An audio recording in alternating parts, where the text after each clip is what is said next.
우리가 은혜로 구원에 어떻게 이루어지게 되었는지를 한번 살펴보았는데요.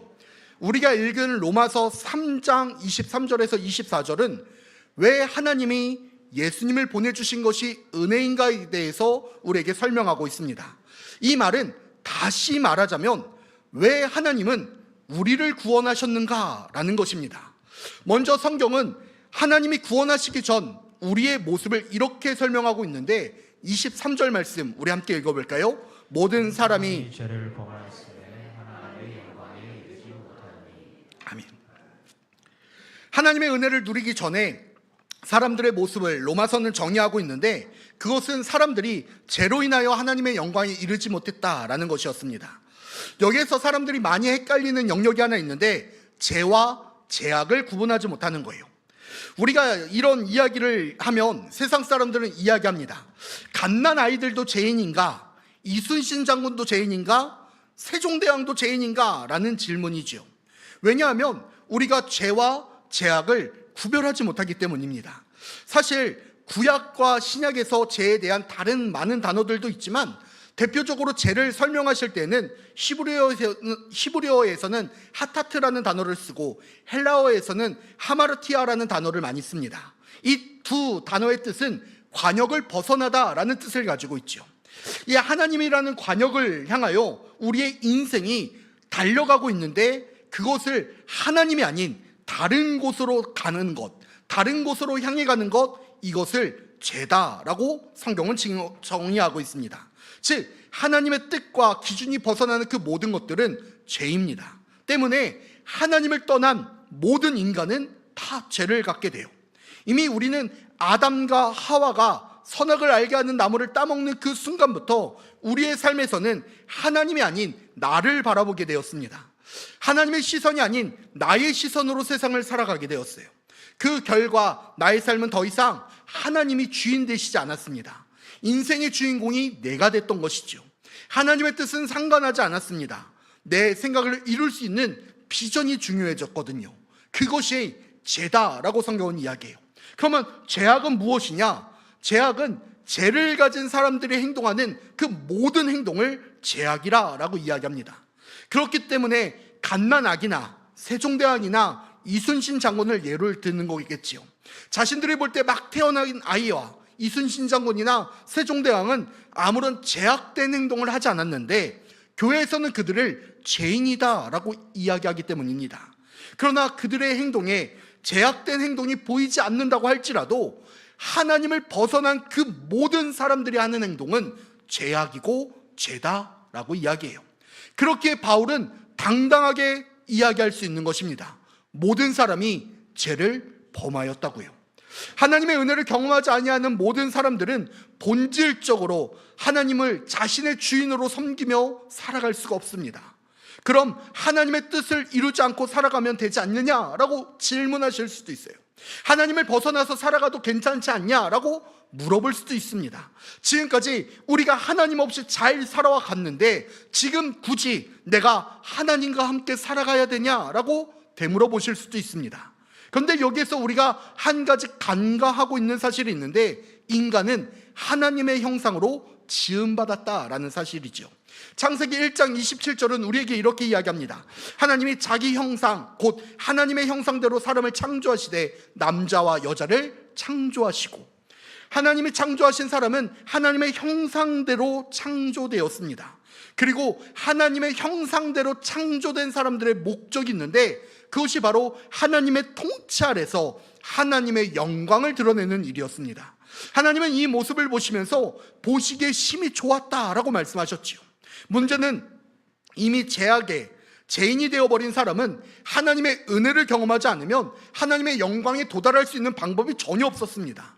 자신이 지음받은 대로, 자신이 태어난 목적대로 살아갈 수가 없는 거예요. 스케이트를 얼음판에 탈 때 저는 모든 스케이트를 타는 사람들은 동일하게 잘 타는 줄 알았습니다. 근데 제가 얼마 전에 놀라운 영상을 하나 봤는데 얼음판에서 타는 스케이트라고 해도 다 같은 스케이트가 아니더라고요. 스케이트 날이 종목에 따라 다 다르게 제작된다라는 거예요. 이상화 선수는 우리나라를 대표하는 스피드 스케이팅 선수이죠.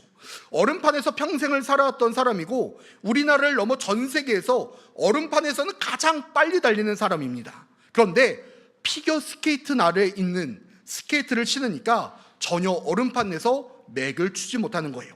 다 같은 날이라도 해도 용도에 맞게 사용하지 않으면 아무리 얼음에서 살던 사람이라도 넘어질 수밖에 없다라는 것을 보게 됩니다. 마찬가지로 하나님이 지으신 형상, 하나님의 영광을 드러내며 일하지 않으며 살아가면 같은 세상에서 살아가는 것 같지만, 같은 모습을 가지고 살아가는 것 같지만 세상에서 살아가는 그 모습은 삐걱거릴 수밖에 없습니다. 지은 자의 목적과 살아가는 자의 목적이 일치되지 않기 때문이죠. 그래서 나타나는 문제들이 어려움이고 근심이고 염려이며 불안이고 떨림입니다.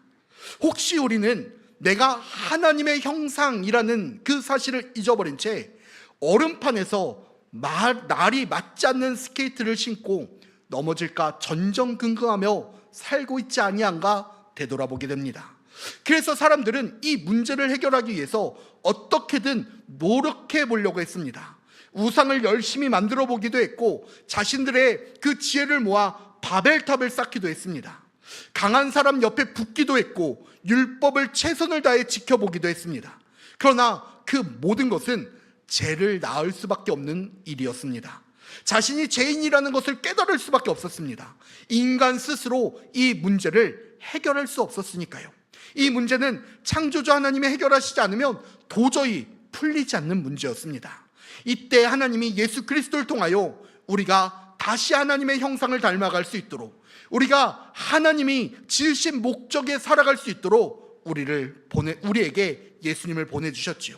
그리고 자신이 지은 피조물을 사랑해서, 자신이 형상대로 만든 그 피조물을 너무나도 사랑해서 자신의 아들 예수 그리스도를 십자가에 못 박습니다.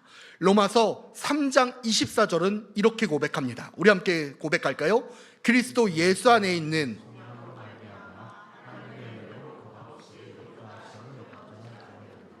아멘. 중요한 것은 우리가 아이들과 함께 살펴보았지만 하나님의 행하신 그 모든 일에는 대가가 없었다라는 것입니다.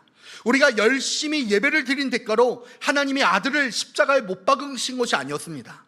우리가 열심히 하나님께 제물을 갖다 바쳤다고 해서 예수님이 십자가에 못 박은 것이 아니었습니다. 우리가 하나님을 열심히 따르겠다고 결단했다고 해서 예수님을 십자가에 못 박으신 것이 아니었습니다. 자신의 아들 예수 그리스도를 십자가에 못 박았다고 해서 우리에게 하나님은 아무것도 요구하신 것이 없으셨습니다. 무엇 하나 우리에게 말씀하신 것이 없었습니다.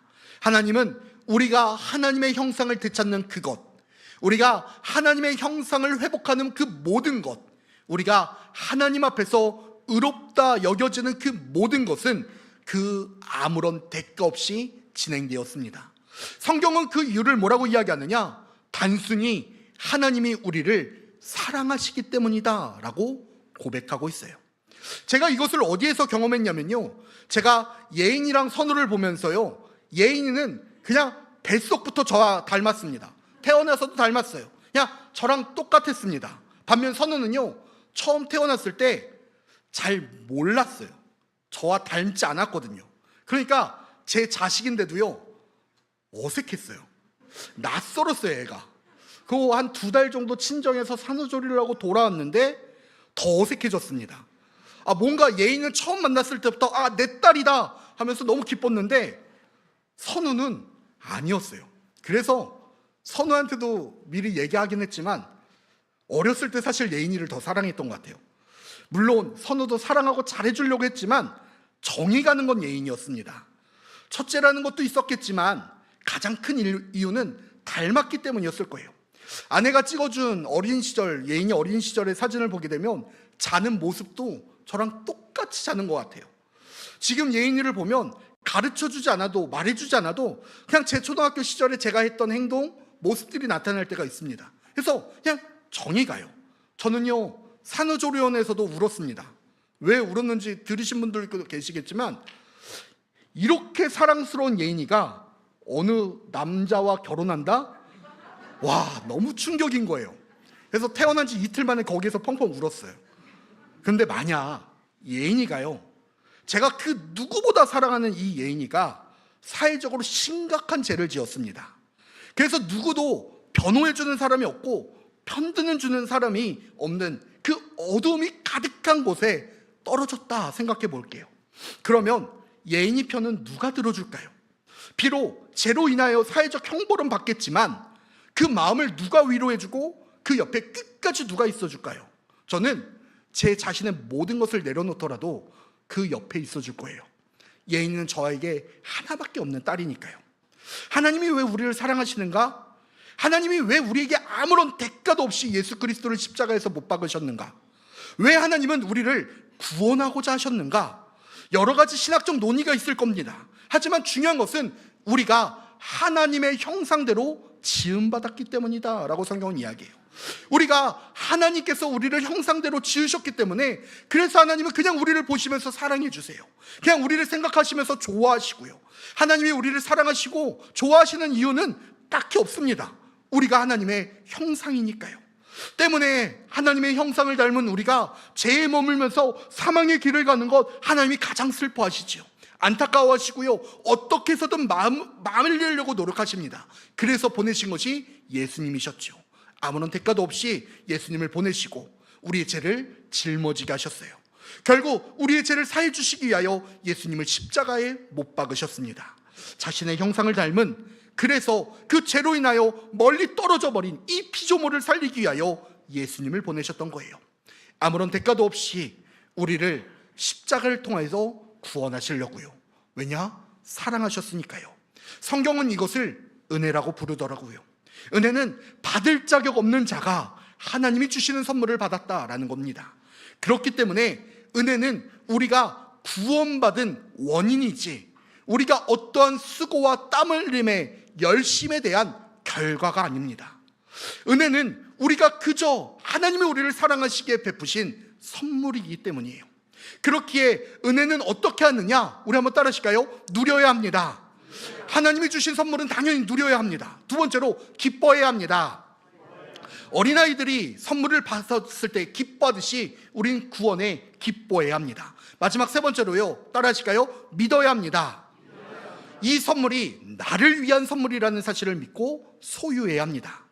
우리 사랑하는 불꽃교회 성도 여러분, 왜 하나님은 나를 구원하셨는가? 하나님은 왜 나를 살리려고 하셨는가? 하나님은 왜 나를 사랑하시는가? 이 질문에 아주 짤막하게 말씀을 살펴보았습니다. 우리가 하나님의 형상대로 지으심을 받은 피조물이기 때문입니다. 그리고 하나님은 그 피조물을 위해 자신을 아들을 아끼지 아니하셨어요. 저와 여러분을 그 누구보다 사랑하시니까요. 우리는 그 은혜를 받은 이들입니다. 이제 은혜 받은 사람은 하나님께 인정받기 위하여 살아가는 것이 아니라 이미 사랑받았음을 고백하는 자들이에요. 이 사실을 우리가 믿음으로 고백함으로 기뻐하며 구원의 감격을 누리며 살아가는 자들이 되기를 간절히 소망합니다. 그러할 때 저와 여러분을 통하여 하나님의 사랑이 온 세상에 전해지는 놀라운 역사를 경험하는 우리 모두가 되기를 간절히 축복합니다. 제가 기도하겠습니다.